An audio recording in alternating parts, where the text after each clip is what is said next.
So നമുക്ക് കുറച്ച് problems നോക്കാം. സോ ഇവിടെ വന്നിട്ട് സെക്കൻഡ് ചാപ്റ്റർ, അതായത് electrostatic potential and capacitance in second ചാപ്റ്ററിലെ ചില പ്രോബ്ലംസ് ആണ്. ഇത് MCQs ആണ്, നമുക്ക് ഇതിൽ നോക്കാം. So first one, which of the following is not a unit of electrostatic potential? Electrostatic പൊട്ടൻഷ്യലിന്റെ ഇതിൽ ഏതാണ് യൂണിറ്റ് അല്ലാത്തതെന്ന ചോദ്യം. സോ ആൻസർ നമുക്കറിയാം, newton per coulomb. So Newton per coulomb ആണ്. And work done by an external force in bringing a unit positive charge from infinity to a point എന്ന് പറയുന്നത് എന്താണ്? ഒന്ന് is equal to the electrostatic potential, ശരിയാണ്. Equal to the negative of the work done by the electrostatic force. രണ്ടിന്റെ direction opposite ആണെന്ന് അറിയാം. Equal and opposite ആണ്. Electrostatic force ഇങ്ങോട്ടാണ്, എക്സ്റ്റേണൽ ഫോഴ്സ് ഇങ്ങോട്ടേക്കാണ്. സോ വണ്ണും ബിയും, ഐ മീൻ എയും ബിയും ഉണ്ട്. സോ സി കൊടുക്കുക, അതായത് ബോത്ത് എ ആൻഡ് ബി.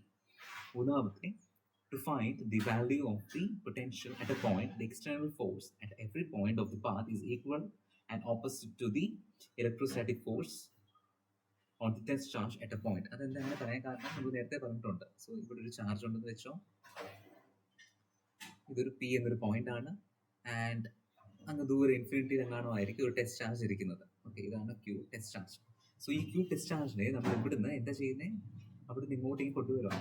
എങ്ങനെയാണ് കൊണ്ടുവരുന്നത് എന്ന് ചോദിച്ചു കഴിഞ്ഞാൽ നമ്മൾ വളരെ പതുക്കെയാണ്, കാരണം കൈനറ്റിക് എനർജിക്ക് വലിയ ചേഞ്ച് ഒന്നും വരാത്ത രീതിയിൽ വളരെ പതുക്കെയാണ് നമ്മൾ ഈ ഒരു സാധനത്തെ ഇങ്ങോട്ടേക്ക് കൊണ്ടുവരുന്നത്. കാരണം നമുക്കറിയാം, electrostatic potential at a point is defined as the work done by an external force per unit positive charge, അല്ലെങ്കിൽ യൂണിറ്റ് ടെസ്റ്റ് ചാർജ് ഇൻഫിനിറ്റിയിൽ കൊണ്ടുവരുന്ന. സോ അവിടെ കൈനറ്റിക് എനർജിക്ക് വലിയ ചേഞ്ച് ഒന്നും വരാതിരിക്കാൻ വേണ്ടി വളരെ പതുക്കെയാണ് നമ്മൾ അവിടെ കൊണ്ടുവരുന്നത്. അതുകൊണ്ട് തന്നെ ആ ഒരു എക്സ്റ്റേണൽ ഫോഴ്സ് എന്ന് പറയുന്നത് എന്താണ്? It should balance the electrostatic force. External force വന്നിട്ട് എക്സ്റ്റേണൽ ഫോഴ്സ് വന്നിട്ട് ആ ഒരു ഇലക്ട്രോസ്റ്റാറ്റിക് ഫോഴ്സിനെ ബാലൻസ് ചെയ്യണം. ഇലക്ട്രോസ്റ്റാറ്റിക് ഫോഴ്സിനെ ബാലൻസ് ചെയ്യണം. സോ അതാണ് ഇവിടെ പറഞ്ഞിരിക്കുന്നത്. അപ്പം അങ്ങനെയെങ്കിൽ ഏതായിരിക്കും? ബി പാർട്ടായിരിക്കും അത് ആൻസർ ആയിട്ട് തരുന്നത്. ഇനി നാലാമത്തെ നോക്കാം.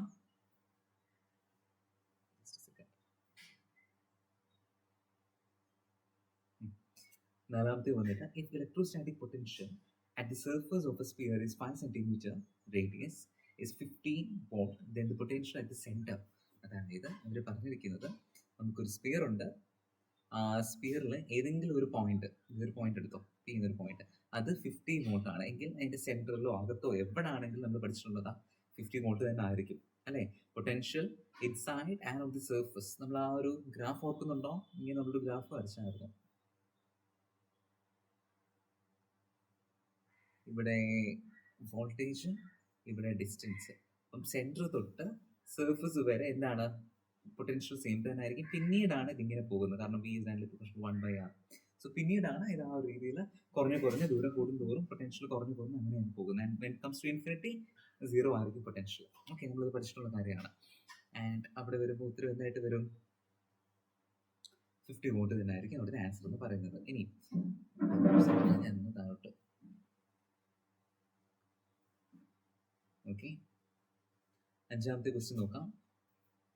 The electrostatic potential of a uniformly charged thin spherical shell of charge q and radius r of equal from the center is. എന്താണ് അവിടുത്തെ ഉത്തരം എന്നാണ് ക്വസ്റ്റ്യൻ. സോ നമുക്കറിയാം, ഇക്വേഷൻ നമ്മൾ പഠിച്ചിട്ടുണ്ട് എന്നുണ്ടെങ്കിൽ നമുക്കറിയാം, ഔട്ട്സൈഡ് വരുമ്പോൾ q/4πε0 r ആയിരിക്കും. ഇൻസൈഡ് ആണെങ്കിൽ r = r. നമ്മൾ r = r എന്ന് പറഞ്ഞ് ക്യാപിറ്റൽ ആർ സ്ഥാനത്ത് കൊടുക്കും. അങ്ങനെയാണ് അത്തരം കേസ് വരുമ്പോൾ നമുക്ക് ചെയ്യാനായിട്ടുള്ളത്. ഓക്കെ, കണ്ടിന്യൂ ചെയ്യാം. Okay, a positively charged particle from rest in a uniform electric field, the electric potential energy changes. The electric potential energy of the charge എന്ന് പറയുന്നത് എന്താണെന്നുള്ളതാണ് question. So positively charged particle is released from the rest in a uniform electric field. So നമുക്ക് അവിടെ ഒരു uniform electric field ആണുള്ളത്, അവിടുന്ന് അത് release ചെയ്തു. Okay, and the electric potential അതിന് എന്ത് പറ്റും എന്നുള്ളതാണ് ക്വസ്റ്റ്യൻ. എന്തായിരിക്കും ഇവിടെ പറ്റുക? Remain, increases, decreases. നമുക്കറിയാം അവിടെ ഡിക്രീസ് ആണ് ചെയ്യുന്നത്, കാരണം ഇലക്ട്രിക് ഫീൽഡ് ഉണ്ട്. നമുക്ക് ഓൾറെഡി ഇലക്ട്രിക് ഫീൽഡ് അറിയാം. ഇലക്ട്രിക് ഫീൽഡേ എങ്ങനെ പോകുന്നത്? ഒത്തിരി ചിന്തിക്കേണ്ട, അല്ലാണ്ട് നമുക്ക് അറിയാൻ പറ്റില്ല. ഇലക്ട്രിക് ഫീൽഡേ പോകുന്നത് നമുക്കറിയാം, ഹയർ പൊട്ടൻഷ്യലിൽ നിന്നും ലോവർ പൊട്ടൻഷ്യലിലേക്കാണ് ഇലക്ട്രിക് ഫീൽഡിന്റെ മൂവ്മെന്റ്. സോ ലോവർ പൊട്ടൻഷ്യൽ, അതായത് പൊട്ടൻഷ്യൽ എന്ത് ചെയ്യുന്നു? അവിടെ ഡിക്രീസ് ചെയ്യുന്നു. സോ ഡിക്രീസ് പൊട്ടൻഷ്യൽ വന്നിട്ട് അവിടെ ഡിക്രീസ് ചെയ്യുന്നതായിരിക്കും ഉത്തരം വരുന്നത്, അല്ലേ? സോ ഡിക്രീസ് എന്നുള്ളതിൻ്റെ ഉത്തരം എവിടെയാണ്? സി ആണ്. സോ സി ആയിരിക്കും. Decreases because the charge moves around the electric field. Figure shows equipotential lines. A charged object is moved from A to B. So കുറേ equipotential lines തന്നിട്ടുണ്ട്. അവിടെ ക്വസ്റ്റ്യൻ വന്നിട്ട് ഏതായിരിക്കും ചാർജ്ഡ്, ഓക്കെ, വർക്ക് എങ്ങനെ ആയിരിക്കും എന്നുള്ളതാണ്. നോക്കുമ്പോൾ തന്നെ അറിയാം ഇക്വിപൊട്ടൻഷ്യൽ ലൈൻ അല്ലെങ്കിൽ ഇക്വിപൊട്ടൻഷ്യൽ സർഫേസിന്റെ പ്രത്യേകത എന്താ. നമുക്കവിടെ വർക്ക് നോക്കാം. വർക്കിന് ഇക്വേഷൻ എന്തായിരുന്നു നമ്മൾ പഠിച്ചതാണ്. Work is equal to W is equal to Q into final potential minus initial potential, VF minus VI. അതാണ് വർക്കിന്റെ ഇക്വേഷൻ. ഇവിടെ ഓരോന്നും ചെയ്ത് നോക്കാം. ഇവിടെ B എത്രല്ല? 40ലാണ്. ഓക്കെ, ഒന്നാമത്തെ ഫിഗർ എടുത്താൽ B40 A20. So B40 Q into Q എത്ര തന്നെ? ഓക്കെ, Q എത്ര തന്നെയെന്ന് പറഞ്ഞിട്ടുണ്ടോ? ഇല്ല, Q പറഞ്ഞിട്ടില്ല. സോ Q ആയിട്ട് തന്നെ വെച്ചു. സോ Q ഇൻറ്റു 40 എന്തൊക്കെയായിരുന്നു? 40 20. സോ 40 മൈനസ് 20 നമുക്ക് എത്ര കിട്ടും? 20 Q വോൾട്ട് കിട്ടും. അടുത്ത് നോക്കിയേ B, അതും എന്താണ്? 40 20 ആണ്. സോ സെയിം തന്നെ കിട്ടും. അടുത്ത എന്താ? അതും 40 20 ആണ്. എല്ലാ 3 കേസിലും എന്ത് തന്നെ ആയിരിക്കും? 20 Q വോൾട്ട് എന്നായിരിക്കും നമുക്ക് ഉത്തരമായിട്ട് കിട്ടുന്നത്. സോ എല്ലാം സെയിം ആയതുകൊണ്ട് നമുക്ക് വർക്ക് ഡൺ ഈസ് സെയിം. ഈ 3 കേസിലും വർക്ക് ഡൺ എന്ന് പറയുന്നത് സെയിം ആണെന്ന് പറയാം. So option answer will be മൂന്നാമത്തേത്, സി പാർട്ട് ആയിരിക്കും അവിടെ ഉത്തരമായിട്ട് വരുന്നത്. ശരിയല്ലേ? അടുത്ത equipotential at a great distance from a collection of charges whose total sum is non-zero are approximately sphere, plane, paraboloid, ellipsoid. So ഇതാണ് ക്വസ്റ്റ്യൻ. എന്താ പറഞ്ഞിരിക്കുന്നതെന്ന് വെച്ച് കഴിഞ്ഞാൽ, സോ നമ്മൾ ഒരു ഗ്രൂപ്പ് ഓഫ് ചാർജസിനെ ദൂരെ ഒബ്സർവ് ചെയ്യാം. സോ ഒരു ഗ്രൂപ്പ് ഓഫ് ചാർജ്, കുറേ ചാർജ് ഉണ്ട്. Q മൈനസ് Q എന്ന് പറഞ്ഞ് കുറേ ചാർജുകളുണ്ട്. അത് നമ്മൾ ഒത്തിരി ദൂരത്തു നിന്ന് കാണുവാണെങ്കിൽ, അതുപോലെ തന്നെ ഒരു കാര്യം കൂടെ ഉണ്ട്, അതിൻ്റെ നെറ്റ് ചാർജ് എന്ന് പറയുന്നത് 0 അല്ല. സോ ക്യാൻസൽ ഔട്ട് ചെയ്യുന്നില്ല. ഏതെങ്കിലും ഒരെണ്ണം നിൽക്കുന്നു എന്നുണ്ടെങ്കിൽ ദൂരെ നോക്കുമ്പോൾ നമുക്ക് എന്താ, അതെല്ലാം കൂടി ഒരൊറ്റ ഒരു യൂണിറ്റ് ഒരു ചാർജ് ആയിട്ടുള്ള ഒരു പോയിന്റ് ചാർജ് ആയിട്ടായിരിക്കും നമുക്ക് തോന്നുന്നത്. ഈ പോയിന്റ് ചാർജ് ആണെന്നുണ്ടെങ്കിൽ എന്താണ്, സ്പെറിക്കൽ അല്ലേ ആ ഒരു ഇക്വിപൊട്ടൻഷ്യൽ സർഫസും കാര്യങ്ങളും. എന്തോ ആയിക്കോട്ടെ, ഞാനിവിടെ ജസ്റ്റ് ഒരു പോസിറ്റീവ് വരയ്ക്കുകയാണ്. സോ ഇക്വിപൊട്ടൻഷ്യൽ സർഫസ് ആണെങ്കിലും എന്ത് തന്നെ ആണെങ്കിലും വരച്ചാൽ ഏത് ഷേപ്പ് ആയിരിക്കും? സ്പിയർ ആയിരിക്കും വരുന്നത്. ഓർത്തോണം, 0 അല്ലെങ്കിൽ നെറ്റ് ചാർജ് എന്ന് പറയുന്നത് non-zero ആണെങ്കിലുള്ള കേസാണ്. അപ്പോൾ നമുക്ക് എന്ത് ഷേപ്പ് ആയിട്ടായിരിക്കും തോന്നുന്നത്? സ്പിയർ ആയിട്ടായിരിക്കും തോന്നുന്നത്. ഓക്കെ, ഇനി നമ്മൾ പഠിച്ചിട്ടുണ്ട്, അതുപോലെ കൂടെ ഞാൻ പഠിപ്പിച്ചതാണ് എങ്കിലും ഓർമ്മിക്കുക. യൂണിഫോം ഇലക്ട്രിക് ഫീൽഡ് ലൈൻസ് ആണെങ്കിൽ എന്ത് ഷേപ്പാണ് ഇക്വിപൊട്ടൻഷ്യൽ സർഫസിന്? യൂണിഫോം ഇലക്ട്രിക് ഫീൽഡ് ലൈൻസ് ആണ് എന്നുണ്ടെങ്കിൽ ഇക്വിപൊട്ടൻഷ്യൽ സർഫസിന് ഒരു പ്ലെയിനിന്റെ ഷേപ്പ് ആയിരിക്കും. അല്ലെ, ഓർക്കുന്നുണ്ടോ? ഒരു പ്ലെയിനിന്റെ ഷേപ്പ് ആയിരിക്കും ഇക്വിപൊട്ടൻഷ്യൽ സർഫസിനുള്ളത്. ഇനി അതുപോലെ തന്നെ ഒരു ചാർജ്ഡ് വയറാണെങ്കിലോ, ഇങ്ങനെ ചാർജ് ഉള്ള ഒരു വയറാണ് എന്നുണ്ടെങ്കിൽ അവിടെ ഉണ്ടാവുന്ന ഇക്വിപൊട്ടൻഷ്യൽ സർഫസിന് എന്ത് ഷേപ്പ് ആയിരിക്കും? ഓർക്കുന്നുണ്ടോ? ഇക്വിപൊട്ടൻഷ്യൽ സർഫസിന് ഒരു സിലിണ്ടറിക്കൽ ഷേപ്പ് ആയിരിക്കും. ഓർക്കുന്നുണ്ടോ? സിലിണ്ടറിന്റെ ഒരു ഷേപ്പ് ആയിരിക്കും. ഇനി വേറൊരു ക്വസ്റ്റ്യൻ, ഇവിടെ ഇവിടെ ഞാൻ പറഞ്ഞല്ലോ non-zero ആയിരിക്കണം എന്ന് പറഞ്ഞല്ലോ. സോ സപ്പോസ് നെറ്റ് ചാർജ് എന്ന് പറയുന്നത് non-zero അല്ല, ഓക്കെ, മറിച്ച് 0 ആണെന്ന് വെച്ചു. മനസ്സിലായോ എന്താ പറഞ്ഞത്? ഇവിടെ ഒരു കളക്ഷൻ ഓഫ് ചാർജസ് ഉണ്ട് ആൻഡ് അതിന്റെ ആൽജിബ്രിക് സം എന്ന് പറയുന്നത് എന്താണ്? 0 ആയിട്ടാണ് നമുക്ക് തോന്നുന്നതെന്ന് വെച്ചോ. ഓക്കെ, അങ്ങനെയെങ്കിൽ അപ്പം അത്തരം കേസിൽ, അതായത് 0 ആയിട്ട് തോന്നുന്ന കേസിൽ മോസ്റ്റ് പ്രോബ്ലി ഒരു ഡൈപോളിനെ പോലെ ആയിട്ടായിരിക്കും കാണുന്നത്. ഡൈപോൾ എന്നൊരു ഓപ്ഷൻ ഉണ്ടെങ്കിൽ ടിക്ക് ഇട്ടോ, അതായിരിക്കും ഉത്തരം. non-zero ആണെങ്കിൽ non-zero ആണെങ്കിൽ സ്പിയർ ആയിരിക്കും. ക്ലിയർ ആണല്ലോ? ഓക്കെ ഓക്കെ, ഇനി അടുത്തൊരു ക്വസ്റ്റ്യൻ നോക്കാം. The potential due to a dipole at any point on its axial line is 0. Correct ആണോ തെറ്റാണോ എന്നുള്ളതാണ്. ആക്സിയൽ ലൈൻ 0 ആണെന്നാണ് അവർ പറഞ്ഞേക്കുന്നത്. നമ്മൾ അവിടെയും പഠിച്ചിട്ടുണ്ട് പൊട്ടൻഷ്യൽ ഓഫ് എ ഡൈപോൾ എന്താ? Equation 1/4 pi epsilon 0 p cos theta by r square. ശരിയല്ലേ? ഇനി ആക്സിയൽ എന്ന് പറഞ്ഞാൽ എന്താ? ആക്സിയൽ എന്ന് പറഞ്ഞാൽ ഇത് plus Q and let this be minus Q. Okay, ഇത് അവർക്കിടയിലുള്ള ആ ഒരു ദൂരം. ഇനി സപ്പോസ് ഇവിടെ ആയിട്ടാണ് ആ പോയിന്റ് പി എന്ന് വെച്ചോ. വേണ്ടേ, ഇവിടെ ആയിട്ടാണ് പി എന്ന് പറഞ്ഞൊരു പോയിന്റ്. ഓക്കെ,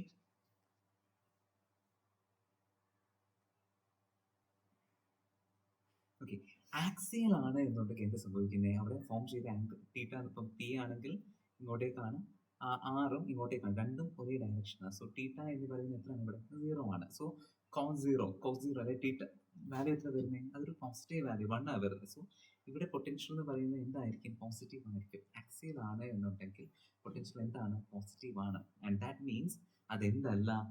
0 അല്ല. സോ ഇവിടെ എന്തായിരുന്നു അവർ പറഞ്ഞത്? ഇപ്പോഴും ഇവിടെ എന്താ അവർ പറഞ്ഞത്? 0 ആണെന്നാണ് പറഞ്ഞത്. കറക്റ്റ് ആണോ തെറ്റാണോ? തെറ്റാണ് എന്ന് നമ്മൾ അങ്ങോട്ടേക്ക് പറയണം. ഓക്കെ, ഇനി താഴെയായിട്ട് എന്താ? താഴെയായിട്ട് കാണുമ്പോൾ അറിയാം ഇതെന്താ വെച്ചേക്കുന്നത്? ഇക്വിറ്റോറിയൽ ആയിട്ടാണ് പോയിരിക്കുന്നത്. ഇക്വിറ്റോറിയൽ ആയിട്ടാണ് പോകുന്നതെന്നുണ്ടെങ്കിൽ എന്താ അവിടെ സംഭവിക്കുന്നത്? ഞാൻ ഇങ്ങോട്ട് ഞങ്ങൾ വരയ്ക്കുക. ഇക്വിറ്റോറിയൽ എന്ന് പറയുമ്പോൾ ഇവിടെ ആയിട്ട് പോയിന്റ് പി എന്ന് വെച്ചോ. പി എന്ന് പറഞ്ഞ പോയിന്റ് ഇവിടെ ആണ്. സോ ഫോം ചെയ്ത ആംഗിൾ എത്ര? 90 ഡിഗ്രി. 90 ഡിഗ്രി എന്ന് പറയുമ്പം കോസ് 90 ഡിഗ്രി എത്ര? ഐ മീൻ കോസ് 90 എത്ര വരുന്നത്? തീറ്റ 90 വരും. സോ കോസ് 90യുടെ വാല്യൂ 90 എന്ന് വരുമ്പോൾ നമ്മൾ കുറച്ചുകൂടി മെയിലായിട്ടല്ലേ, അപ്പം 0 1 0 വരും. സോ വാല്യൂ എന്താണ്? പൊട്ടൻഷ്യൽ 0 ആണ്. അപ്പം ഇക്വിറ്റോറിയൽ ആണെങ്കിൽ എന്താണ്? പൊട്ടൻഷ്യൽ ഇക്വിറ്റോറിയൽ ആണ് എന്നുണ്ടെങ്കിൽ പൊട്ടൻഷ്യലിന്റെ വാല്യൂ എന്താണ്? 0 ആയിരിക്കും. ആക്സിയൽ ആണ് എന്നുണ്ടെങ്കിൽ എന്തായിരിക്കത്തില്ല? അത് 0 ആയിരിക്കത്തില്ല. ഓക്കെ ആണല്ലോ. അടുത്ത question, why are electric field lines perpendicular to the equipotential surface of a conductor? നമ്മൾ പഠിച്ചിട്ടുണ്ട് ഇക്വിപൊട്ടൻറ്റ് സർഫസ്. ഇതൊരു ഇക്വിപൊട്ടൻറ്റ് സർഫസ് ആണെന്ന് വെച്ചാൽ ഇലക്ട്രിക് ഫീൽഡ് ലൈൻസ് എപ്പോഴും എങ്ങനെ ആയിരിക്കും? പെർപെൻഡിക്കുലർ ആയിട്ടായിരിക്കും. 90 ഡിഗ്രി ആയിരിക്കും എപ്പോഴും അവിടെ ഫോം ചെയ്യുന്നതെന്ന് നമ്മൾ പഠിച്ചിട്ടുണ്ട്. അതിന് കാരണം എന്താണ് നമ്മൾ പഠിപ്പിച്ച സമയത്ത് ഡീറ്റെയിൽ ആയിട്ട് പറഞ്ഞത്. അതിന് 2 കോമ്പോണൻസ് ഒക്കെ എനിക്ക് നോക്കിയിട്ടുണ്ട്. പിന്നെ അതുപോലെ തന്നെ work done around an equipotent surface എന്ന് പറയുന്നത് എപ്പോഴും 0 ആയിരിക്കും. So due to those reasons അത് ഓർത്താണ് ആ ഒരു പോയിന്റ്. വർക്ക് ഡൺ, അതായത് ഒരു ഇവിടെ നിന്നും ഇങ്ങോട്ടേക്ക് ഒരു ചാർജ് നമ്മൾ കൊണ്ടുവന്നു, അവിടെ ഉണ്ടായ വർക്ക് എത്ര ആയിരിക്കും? 0 ആയിരിക്കും. സോ അങ്ങനെ ചില റീസൺസ് കാരണം നമുക്ക് പഠിച്ചിട്ടുണ്ട് ഇലക്ട്രിക് ഫീൽഡ് ലൈൻസ് എപ്പോഴും എന്തായിരിക്കും? 90 ഡിഗ്രി തന്നെ ആയിരിക്കും കാണിക്കുന്നതെന്ന് നമ്മൾ പഠിച്ചിട്ടുണ്ട്. ഓക്കെ, പിന്നെ എന്താ അടുത്ത question? Define the term potential energy for a charge Q at a distance ആണ്. അറിയാലോ ഇലക്ട്രിക് പൊട്ടൻഷ്യൽ എനർജി എന്ന് വെച്ചാൽ എന്താ? Electric potential energy of a charge Q at a point is work done bringing charge from infinity to that point against electric field. So അതാണ് ആ ഒരു answer എന്ന് പറയുന്നത്. ഇനി for uniform electric field as shown at one point will the electric potential B maximum. ഇവിടെ ഏത് പോയിന്റിലായിരിക്കും electric potential maximum ആയിട്ട് വരിക എന്നാണ് അടുത്ത ക്വസ്റ്റ്യൻ. നമുക്കറിയാവുന്ന ചില കാര്യങ്ങളുണ്ട്. അതായത് ഇലക്ട്രിക് പൊട്ടൻഷ്യൽ എന്താണ്? Electric potential it decreases in the direction of, നമ്മൾ നേരത്തെ കുറച്ച് മുമ്പ് പറഞ്ഞ, of electric field. Okay, electric potential എപ്പോഴും decrease electric potential electric field ഇങ്ങനെ റൈറ്റിലോട്ടാണ് പോകുന്നത്. സോ ഇവിടെയൊക്കെ എന്താണ്? ഇലക്ട്രിക് പൊട്ടൻഷ്യൽ കുറവായിരിക്കും. സോ പോയിന്റ് എ എന്താണ്? Is opposite direction of the field. Hence maximum എവിടെ ആയിരിക്കും? എയിലായിരിക്കും. ബിയിലും സിയിലും potential high to low. So ഇവിടെ ആയിരിക്കും ഹയർ പൊട്ടൻഷ്യൽ കിട്ടാൻ പോകുന്നല്ലേ, ഉണ്ടാവാൻ പോകുന്നത്. ഓക്കെ ആണല്ലോ. ശരി, ഓക്കെ, ബാക്കി ക്വസ്റ്റ്യൻ നോക്കാം. സോ എന്താ ഇവിടെ പറഞ്ഞേക്കുന്നത്? Draw the plot showing the variation of electric field and electric potential with distance r due to point charge q. So electric ഫീൽഡും ഇലക്ട്രിക് പൊട്ടൻഷ്യലും അത് രണ്ടും എങ്ങനെയാണ് ഡിസ്റ്റൻസുമായിട്ട് ഉണ്ടാകാൻ പോകുന്ന ആ ഒരു ബന്ധവും കാര്യങ്ങളുമാണ് ക്വസ്റ്റ്യൻ. നമുക്കറിയാം ഇലക്ട്രിക് ഫീൽഡിന്റെ കേസ് എടുത്തു കഴിഞ്ഞാൽ ഇലക്ട്രിക് ഫീൽഡ് ആണെങ്കിൽ എങ്ങനെയാണ്? Inversely proportional to 1/r². Potential എന്ന് പറയുന്നത് ഇൻവേഴ്സ്ലി പ്രൊപ്പോർഷണൽ ടു 1/r ആണ്. ആക്ച്വലി ഒരു ഗ്രാഫ് ഉണ്ട്.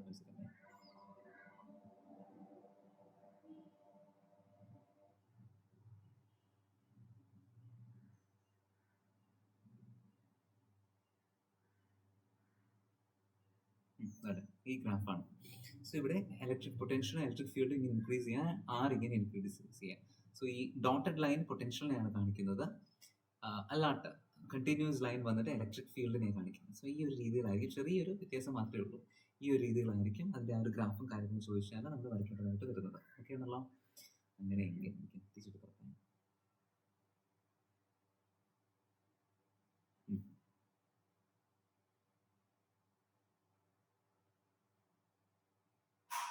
ഓക്കെ, അടുത്ത ക്വസ്റ്റ്യൻ എന്താണ്?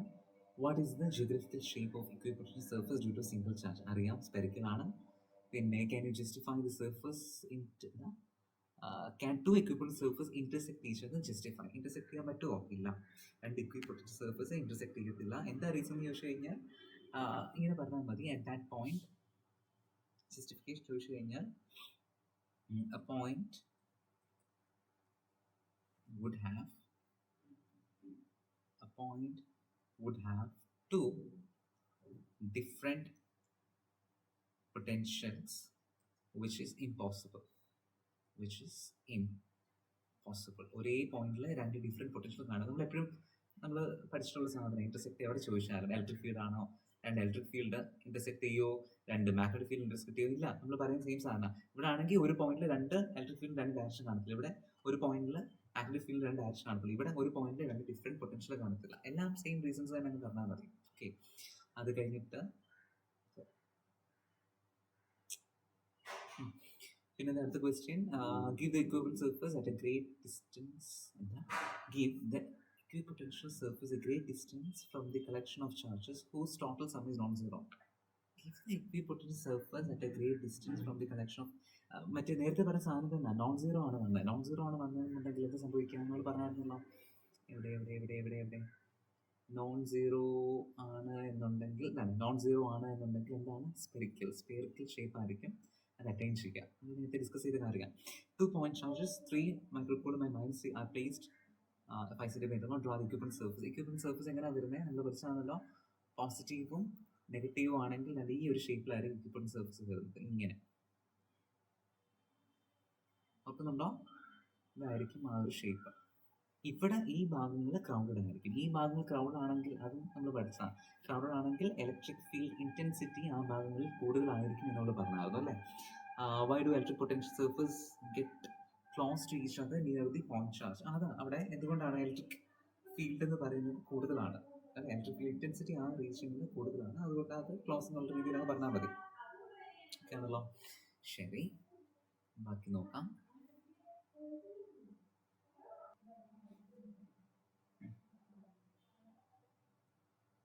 Okay, അടുത്തൊരു ക്വസ്റ്റ്യൻ നോക്കാം. Find out the expression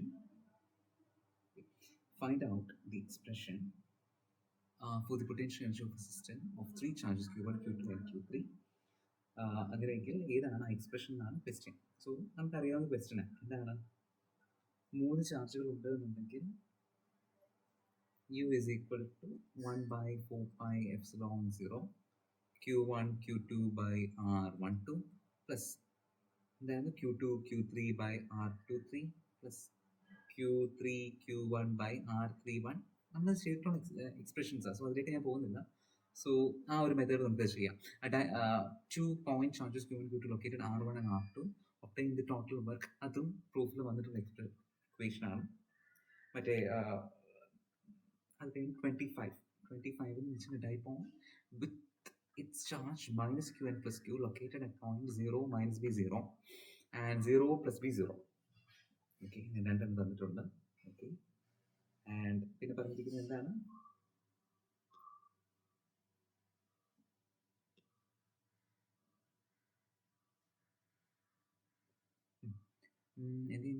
Sorry, a dipole, okay, is present in a uniform electric field. In the surface of the field are plane parallel to the YZ plane. So the equipotential surface വന്നിട്ട് YZ പ്ലെയിനിലാണ്. So അതിവിടെ പറഞ്ഞിട്ടുണ്ട് equipotential surface എന്താണ്? YZ പ്ലെയിനിലായിരിക്കും. What is the direction of electric field? So that is the question. ഒന്നാമത്തെ question എന്താണ്?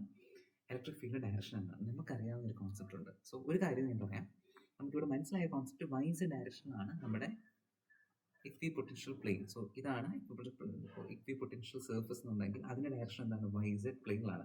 നമ്മൾ ഇനി അതുപോലെ എപ്പോഴും പഠിച്ചിട്ടുള്ള കാര്യമാണ്, ഇലക്ട്രിക് ഫീൽഡ് ലൈൻസ് എപ്പോഴും എങ്ങനെ ആയിരിക്കും? ഇതിന് പെർപെൻഡിക്കുലർ ആയിട്ടായിരിക്കും. സോ ഇതിന് പെർപെൻഡിക്കുലർ എന്ന് പറയുമ്പോൾ ഏത് ഡയറക്ഷനാണ്? അത് എക്സ് ഡയറക്ഷനാണ്. ശരിയല്ലേ? സോ അങ്ങനെയെങ്കിൽ നമുക്ക് പറയാം എക്സ് ഡയറക്ഷനായിട്ടായിരിക്കും ഈ പറയുന്ന ഇലക്ട്രിക് ഫീൽഡിന്റെ ഡയറക്ഷൻ എന്ന് പറയുന്നത്. ഇനി അതിൻ്റെ B part how much torque would the dipole experience in the field? എത്ര ആയിരിക്കും ആ ഡൈപോൾ എക്സ്പീരിയൻസ് ചെയ്യുന്ന ടോർക്ക് എന്നാണ് ക്വസ്റ്റ്യൻ. നല്ല ചോദ്യം. നോക്കാം. സോ ടോർക്കിന് നമുക്ക് ഇക്വേഷൻ അറിയാം. ടോർക്ക് ഈസ് ഈക്വൽ ടു എന്താണ്? പി ക്രോസ് ഇ, അല്ലെങ്കിൽ പി സൈൻ തീറ്റ അല്ലെങ്കിൽ പി ക്രോസ് ഇ എന്നൊക്കെ നമ്മൾ പറയുന്നത്. ഇവിടെ ലെന്ത് വല്ലതും പറഞ്ഞിട്ടുണ്ടോ? -b + b. സോ 2b ആണ് ലെന്ത് വരുന്നത്. സോ ലെന്ത് വന്നിട്ട് 2b ആണ്. ഡൈപോളിന്റെ ആക്സിസ് വന്നിട്ട് എക്സ് ആക്സിസിലാണ്. സോ y ആക്സിസിലാണ് ഡൈപോളിന്റെ ആക്സിസ് വന്നിട്ട്. സോ അങ്ങനെയെങ്കിൽ y ആക്സ് ആൻഡ് j എഴുതാം. So dipole moment p is equal to എന്ന് എഴുതാം q ഇൻറ്റു ലെന്ത് വന്നിട്ട് 2b ആണ്. j ക്രോസ് j ആയതുകൊണ്ട് y ആക്സ് ആയതുകൊണ്ട് j ക്യാപ്പ് എന്ന് കൊടുത്തു. ഇലക്ട്രിക് ഫീൽഡ് വന്നിട്ട് എത്ര തന്നിട്ടില്ല, സോ ഞാൻ തന്നെ കൊടുത്തു. It's along x axis, so i cap എന്ന് പറഞ്ഞു. So tau is equal to എന്താണ്, p ക്രോസ് e ആണ്. So p cross e, p എന്ന് വെച്ചാൽ നമുക്ക് q into 2b into j cap cross e into i cap. Okay, ഇനി ചെയ്യാൻ പറ്റുന്ന എല്ലാം വെള്ളോട്ടം എഴുതുക. 2 എഴുതി, q എഴുതി, b എഴുതി, e എഴുതി. ഇനി ആരെ നോക്കിയാൽ മതി, j cap cross i cap. j cap cross i cap എങ്ങനെയാണ്, ഏതോ കഴിഞ്ഞ ക്ലാസ്സിലോ മറ്റോ ആ സർക്കിൾ വരച്ച് ഞാൻ ഏതോ റെക്കോർഡിലാണെന്ന് തോന്നുന്നു വരച്ച് കാണിച്ചായിരുന്നു. അത് would be minus k cap. So torque എന്ന് പറയുന്നത് 2qb e ഇൻറ്റു മൈനസ് ഇത് ഇൻറ്റു k ക്യാപ്പ്. ഇങ്ങനെ വരും ആ ഒരു ടോർക്കിന്റെ വാല്യൂ എന്ന് പറയും. ഓക്കെ ആണല്ലോ. അടുത്തൊരു പ്രോബ്ലം നോക്കാം. 26. If the point charge plus q is taken from a to c. Okay, ഏതോ ഒരു ചാർജ് എന്ത് ചെയ്തു, ആദ്യം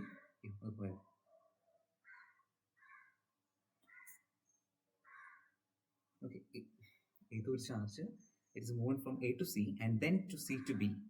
a to c യിൽ പോയി, പിന്നെ c യിൽ നിന്ന് b വന്നു. And a, b R lying on the circles drone with the another charge plus q at its centre. അതായത് ഇങ്ങനെ അവർ ഉദ്ദേശിക്കുന്നത്. സോ ആദ്യം എയിലായിരുന്നു. ഓക്കെ, പിന്നെ അത് എയിൽ നിന്ന് എങ്ങോട്ട് പോയി, സിയിലോട്ട് പോയി. സോ ഇത് എ, ഇത് സി. പിന്നെ അവർ പറഞ്ഞ എന്താ, സിയിൽ നിന്നും അത് പിന്നെ ബിയിലോട്ട് പോയി. സോ ഇത് സി, ഇത് ബി. ഓക്കെ, ഇനി എയും ബിയും എന്താണ്, ദൂരെ എവിടെ ഒരു ചാർജ് ഉണ്ട്, ആ ചാർജിനെ സെന്റർ ആക്കി വരച്ച ഒരു സർക്കിൾ. സോ ഇതാണ് അവർ ഉദ്ദേശിക്കുന്നത്. സർക്കിളിന്റെ ഭാഗമാണ് എയും ബിയും എന്നാണ് അവർ പറയുന്നത്. എന്ന് വെച്ചാൽ ഇൻഡയറക്റ്റ്ലി അവർ പറയുന്നത് ഇതൊരു ഇക്വി പൊട്ടൻഷ്യൽ സർഫസ് ആണ്. സോ എയും ബിയും എന്താണ്, ഒരു ഇക്വി പൊട്ടൻഷ്യൽ സർഫസിന്റെ ഭാഗമാണ് എന്നാണ് ഇൻഡയറക്റ്റ്ലി അവർ ഉദ്ദേശിക്കുന്നത്. So then along which path more work will be done. നമുക്കറിയാവുന്ന കാര്യമാണ്. സോ എങ്കിലും നമുക്ക് വേണമെങ്കിൽ ഞാൻ പറഞ്ഞല്ലോ, 1 മാർക്ക് അല്ലാന്നുണ്ടെങ്കിൽ, 1 മാർക്ക് ആണെങ്കിൽ ഒറ്റയടിക്ക് നമുക്ക് പറയാം. ഇക്വിബിൾ സർഫസ് ആണെങ്കിൽ വർക്ക് ഡൺ വിൽ ബി 0 എന്ന് പറയാം. അല്ല 2 മാർക്കോ മറ്റോ അങ്ങനെ ഒന്നിൽ കൂടുതൽ മാർക്കിന്റെ ആണെന്നുണ്ടെങ്കിൽ ഓരോന്നും കാണിക്കുക. Work done at A C എന്ന് വെച്ചാൽ plus Q into V C minus V A ആണ്. വർക്ക് ഡൺ അറ്റ് പിന്നെന്ത് വർക്ക് കണ്ടുപിടിക്കണ്ടേ, ബി സി ആണ്. Plus Q into V B C B നോക്കാം. ഓരോ പോയിന്റിലെയും വർക്ക് ഇങ്ങനെ കണ്ടുപിടിക്കാം. സോ എന്നിട്ട് ടുവേർഡ്സ് എൻഡ് തന്നെയും ചെയ്യുന്നില്ല. ടുവേർഡ്സ് എൻഡ് പറയുക ഈ വി നമുക്ക് കിട്ടാൻ പോകുന്ന ഡബ്ല്യു എ സിയും അതുപോലെ ഡബ്ല്യു സി ബിയും കേസ് സെയിം ആയില്ലെങ്കിൽ മാഗ്നിറ്റ്യൂഡ് മോഡൽസ് അങ്ങ് എടുത്താൽ മതി. സോ സൈൻ നോക്കേണ്ട കാര്യമില്ല, രണ്ട് സെയിം ആണ് എന്നുള്ളൊരു കൺക്ലൂഷനിലേക്ക് ലാസ്റ്റിലാണ് എത്തുക. അത്ര മാത്രമേ ഉള്ളൂ. അടുത്ത ക്വസ്റ്റ്യൻ എന്താ, 27 പറയുന്നത് do free electrons travel to region of higher potential or lower potential. Free electrons എങ്ങനെയാണ് ട്രാവൽ ചെയ്യുന്നതാണ് ക്വസ്റ്റ്യൻ. ഫ്രീ ഇലക്ട്രോൺസിന്റെ കാര്യം നമുക്കറിയാം. ഫ്രീ ഇലക്ട്രോൺസ് എന്താണ്, അല്ലെ ഇവിടെ ഇലക്ട്രോൺസ്, ഞാൻ ഇവിടെ ഒരു ഇലക്ട്രോൺ എടുത്തു, ഇതൊരു ഇലക്ട്രോൺ ആണ്, ഇതൊരു ഇലക്ട്രിക് ഫീൽഡ് ലൈൻ ആണ്. ഓക്കെ, സോ ഇലക്ട്രിക് ഫീൽഡ് ലൈനും ഇലക്ട്രോൺസും. സോ ഫ്രീ ഇലക്ട്രോൺസ് എന്ത് ചെയ്യും, ഇലക്ട്രിക് ഫീൽഡ് ലൈൻസിന്റെ പ്രസൻസിൽ ഒരു ഇലക്ട്രോസ്റ്റാറ്റിക് ഫോഴ്സ്, ഇവിടെ ഒരു റിപ്പൾഷൻ ഫോഴ്സ് ഫീൽ ചെയ്യും. ഈ റിപ്പൾഷൻ ഫോഴ്സ് കാരണം എന്ത് ചെയ്യും, അത് നേരെ ഏത് ഡയറക്ഷനിലാണോ. സോ ഒരു ആൻസർ പോലെ ഞാൻ എക്സ്പ്ലെയിൻ ചെയ്യും, എന്നിട്ട് ഞാൻ പറയാം. 27th ആൻസർ ആണ് ഞാൻ പറയുന്നത്. Free electron experience electrostatic force in a direction opposite to the direction of electric field. Stop. The electric field is always directed from higher potential to lower potential. Okay, and അതുകൊണ്ട് തന്നെ എന്ത് സംഭവിക്കും, ഇതിന് ഓപ്പോസിറ്റാ. So ഇലക്ട്രോണിന്റെ movement എന്ന് പറയുന്നത് നേരെ തിരിച്ചായിരിക്കും, lower to higher ആയിരിക്കും. Okay, therefore electrostatic therefore direction of Therefore, direction of electron will be from lower potential to higher potential. ആ ഒരു രീതിയിലായിട്ടായിരിക്കും അതിൻ്റെ ഡയറക്ഷനും കാര്യങ്ങളും ഒക്കെ തന്നെ വരുന്നത്. ഓക്കെ ആണല്ലോ? ശരി.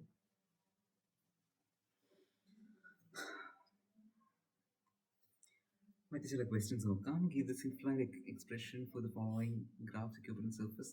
എക്സ്പ്രഷൻസ് ഒന്നും ഞാൻ പോകുന്നില്ല, ജസ്റ്റ് നമ്മൾ ആ പഠിച്ച പ്രൂഫും കാര്യങ്ങളൊക്കെ തന്നെ ആയിരിക്കും. Here given figure shown a charge array known as an electric quadrupole. Quadrupole എന്ന് വെച്ചാൽ 3 ചാർജ് വരും. ഒന്നാണെങ്കിൽ മോണോപോൾ, 2 ചാർജ് ആണെങ്കിൽ ഡൈപോൾ, 3 ആണെങ്കിൽ കോൺട്രപോൾ. ഓക്കെ, കോൺട്രപോൾ എന്ന് കേട്ടാൽ ഓർത്തോണം, പിന്നീട് ഇതിൽ എക്സ്പ്ലെയിൻ ചെയ്യുമെന്ന് തോന്നുന്നു. കോൺട്രപോൾ എന്ന് കേട്ടാൽ ഓർത്തോണം, വി എന്ന് പറയുന്നത് എന്താണ്? ഡയറക്ട്ലി പ്രൊപ്പോർഷൻ ടു 1/r³ ആയിരിക്കും. കോൺട്രപോളിൻ്റെ കേസിൽ ഇങ്ങനെയാണ്. ഓരോ കേസും എടുത്തു കഴിഞ്ഞാൽ ആദ്യം മോണോപോൾ ആണെങ്കിൽ വി എന്ന് വെച്ചാൽ ഡയറക്ട്ലി പ്രൊപ്പോർഷൻ 1/r. ഡൈപോൾ ആണെങ്കിൽ വി എന്ന് വെച്ചാൽ ഡയറക്ട്ലി പ്രൊപ്പോർഷൻ 1/r². മോണോപോൾ ആണെങ്കിൽ ക്വാഡ്രപോൾ ആണെങ്കിൽ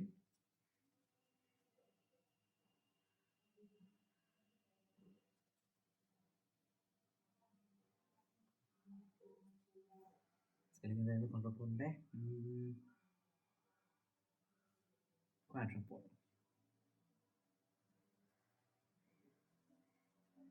ക്വാഡ്രപോൾ ആണെങ്കിൽ V is directly proportion 1/r³. So ഈ ഒരു പാറ്റേൺ ആയിരിക്കും, ഈ ഒരു രീതിയിലായിരിക്കും അവിടെ വരുന്നത്. ഇപ്പോൾ തന്നിരിക്കുന്നത് എന്താ ചോദിച്ചിരിക്കുന്നത്? എന്താ for the axis of the okay depend contrast your result with the due to the electric dipole and the electric monopole single charge. Okay, just എന്താണ് എന്ന് കണ്ടുപിടിക്കാനാണ് അവർ ചോദിച്ചത്. അഗെയിൻ മാർക്ക് നോക്കുക. ചെറിയ മാർക്കാണെങ്കിൽ നമ്മൾ ഈ പറഞ്ഞ V is directly proportion 1/r³ എന്ന് പറഞ്ഞ് പോവാം. അല്ല, ഇപ്പോൾ ഇവിടുത്തെ കേസ് എടുത്തു കഴിഞ്ഞാൽ ചെറിയ മാർക്കിലുള്ള ഒരു ക്വസ്റ്റ്യൻ അല്ല. സോ പിക്ചർ ഒന്നുകൂടെ വരയ്ക്കുക. ഇവിടെ Q ആണ്, ഇവിടെ -Q ആണ്,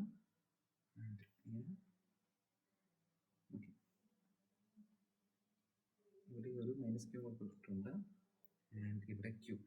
സോ ഡിസ്റ്റൻസ് വന്നിട്ട് ഇവിടെ തൊട്ട് ഇവിടം വരെ A ആണ്, ഇവിടെ തൊട്ട് ഇവിടം വരെയും A ആണ്. സോ CBA ഇവിടെ ആയിട്ടാണ് P എന്ന് പറഞ്ഞൊരു പോയിന്റ്. ഓക്കെ, ഇങ്ങനെയാണ് ക്വസ്റ്റ്യൻ തന്നിരിക്കുന്നത്. സോ പൊട്ടൻഷ്യൽ ആയിട്ട് ബി കണ്ടുപിടിച്ച് നോക്കാം. പൊട്ടൻഷ്യൽ ബി എന്ന് പറയുന്നത് എന്താണ്? പൊട്ടൻഷ്യൽ ആയിട്ട് എ പ്ലസ് പൊട്ടൻഷ്യൽ ആയിട്ട് ബി പ്ലസ് പൊട്ടൻഷ്യൽ ആയിട്ട് സി. ഏത് രീതിയിലാണ് നമ്മൾ കണ്ടുപിടിക്കുന്നത്? നമ്മൾ പഠിച്ചിട്ടുണ്ടാ ഉള്ള ഒരു ഇക്വേഷൻ ആണ് 1/4πε0. 3 ചാർജ് ആണെങ്കിൽ 1/4πε0 Q1 Q2/r12 plus Q1 Q3/r13 plus Q2 Q3/r23 ചെയ്താൽ മതി. എന്ത് കിട്ടും? 1/4πε0 Q1 Q2. ഇവിടെ ഇതാണ് Q1 Q2. സോ ഇത് Q, ഇത് Q, -1 -Q. Q1 Q2/r12. r12 എന്ന് പറയുമ്പോൾ A ആണ്. ഇനി Q1 Q3. Q1ഉം Q3യും Qയും ഡിസ്റ്റൻസ് വന്നിട്ട് A+A. ഓക്കെ, ആ ഒരു രീതിയിൽ ചെയ്യാം. പിന്നെ ഒറ്റ കാര്യം, ഈ ഒരു പോയിന്റ് വരെയുള്ള ദൂരമാണ് ചോദിച്ചേക്കുന്നത്. സോ അങ്ങനെയെങ്കിൽ ഈ ഒരു ഡിസ്റ്റൻസ് അവർ തന്ന ക്വസ്റ്റ്യൻ തന്ന ആ ഒരു കാര്യം നമ്മൾ വിട്ടുപോയി പറയാൻ. ഇവിടം തൊട്ട് ഇവിടം വരെയുള്ള ഡിസ്റ്റൻസ് ആരാണ് എന്ന് തന്നിട്ടുണ്ട്. സോ പ്രോബ്ലം ചെയ്യുമ്പോൾ ഈ പിയിലേക്കുള്ള ആ ഒരു ദൂരം നമുക്ക് വേണ്ടത്. സോ പ്രോബ്ലം ചെയ്യുന്ന സമയത്ത് അതുകൂടെ കൺസിഡർ ചെയ്ത് അത് ചെയ്ത് പോവാം. സോ എനിവേ നമ്മൾ ചെയ്ത് താഴേക്ക് വരുമ്പോഴത്തേക്കും ഈ ഒരു റിസൾട്ട് ആയിരിക്കും ലാസ്റ്റ് കിട്ടേണ്ടത്. ഓക്കെ, സോ ഇനി ഇവിടെ ചെയ്ത് വരുന്ന സമയത്ത് ഈ പറയുന്ന AP എന്നുള്ളത് വേണേൽ R+A എന്ന് കൊടുക്കാം. AP എന്ന് പറയുന്ന R+A എന്ന വാല്യൂ വെച്ച് സബ്സ്റ്റിറ്റ്യൂട്ട് ചെയ്യാം. അതുപോലെ B തൊട്ട് P വരെ അത് R ആണ് തന്നിട്ടുണ്ട്. പിന്നെ CP എന്താണ്? R-A ആണ്. സോ അങ്ങനത്തെ വാല്യൂസും കാര്യങ്ങളൊക്കെ ഇട്ട് വേണമെങ്കിൽ ഈ ഒരു പ്രോബ്ലം ചെയ്ത് നോക്കാം. ഓക്കെ, ഇനി അടുത്ത question. Define the equivalent surface. Draw equivalent surface in a single case spherical ആയിരിക്കും in a constant electric field in Z direction. Why is the equivalent surface about a single charge are not equidistant in a constant electric field constant എന്ന് കണ്ടാൽ ഓർത്തോളം plain ആയിരിക്കും. ഇവിടെ പറയുന്നത് why equipotential surface about a single charge are not equidistant. അതെങ്ങനെ? ആ single ചാർജിന്റെ electric potential equivalent surface എന്ന് വെച്ചാൽ ഇങ്ങനെയായിരിക്കും. അപ്പോൾ ഇക്വിഡിസ്റ്റൻസ് ആയിരിക്കത്തില്ല. സോ സ്പെറിക്കൽ ആയിരിക്കും. സോ അതുകൊണ്ടായിരിക്കും ഒരു പക്ഷേ equidistance അല്ലാതെ വരുന്നത്. Okay, the equivalent surface due to single point charge are represented by concentric spherical shells of increasing radius. ഇങ്ങനെ ഇൻക്രീസ് ചെയ്യുന്ന ആ ഒരു കോൺസെൻട്രിക് ഷെല്ലുകളായിട്ടാണ് നമ്മൾ ഇത് വരയ്ക്കുന്നത്. So radius കൂടിക്കൊണ്ടേയിരിക്കുക. സോ അതായിരിക്കും അതിൻ്റെ റീസൺ എന്ന് പറയാനായിട്ടുള്ള കാരണം. അത് കഴിഞ്ഞിട്ട് പിന്നെന്താ അവർ ചോദിച്ചിരിക്കുന്നത്, can electric field exist tangential to the electric potential surface? ഇല്ല, അത് നമ്മൾ നേരത്തെ പറഞ്ഞാൽ മതി. വർക്ക് ഡൺ 0 ആണ് അവിടെ വരുന്നത്. അതുകൊണ്ട് ഇലക്ട്രിക് ഫീൽഡ് എപ്പോഴും പെർപെൻഡിക്കുലർ ആയിട്ടേ പോകത്തുള്ളൂ, ഈ ഒരു പാറ്റേണിൽ ഈ ഒരു രീതിയിൽ പോകത്തില്ല എന്നൊക്കെ പറഞ്ഞു പോയാൽ മതി. 3 charges plus minus q plus q are placed at the equipotential distance on straight line. If the potential energy of the system of 3 is 0, then the ratio is okay. So അവർ തന്നിരിക്കുന്നത് നോക്കട്ടെ, ഇല്ല അടുത്ത വീഡിയോയിൽ കാണിച്ചു തരാം ആ ഒരു കാര്യം.